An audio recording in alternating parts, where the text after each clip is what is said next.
दुष्काळ जाहीर करण्यासाठी सरकारकडे पैसे हे बघा, नाही, ओला अशी टीका दुष्काळाचा एक एकनाथ शिंदे नियम केली. आहे. आपण सुद्धा समजून घ्या, ओला दुष्काळाचा एक नियम आहे. जिथे 65 मिलीमीटर पाऊस पडतो ते बाधित होता. बाधित केल्यानंतर त्याचे पंचनामे करावे लागतात. पंचनामे केल्यानंतर शासनाकडे त्याचा रिपोर्ट जातो. रिपोर्ट झाल्यानंतर त्याचे पैसे येतात.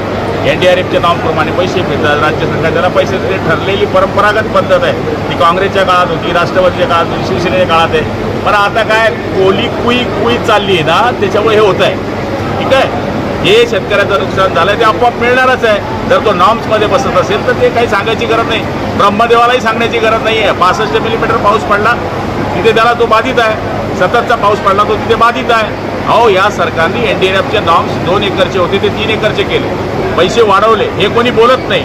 पण नुसतं कुलेकुई करायची आणि सांगितलेले कपाशीचे 5,000 रुपये पर एकर पैसे आता लोकांना यायला लागले आहेत. सोयाबीनचे पैसे यायला लागले आहेत. लाडक्या बहिणीचे पैसे यायला लागले आहेत. या ठिकाणी मुलगी जन्माला आली तर 18 वर्षाची होईपर्यंत 1,01,000 सरकार देत आहे.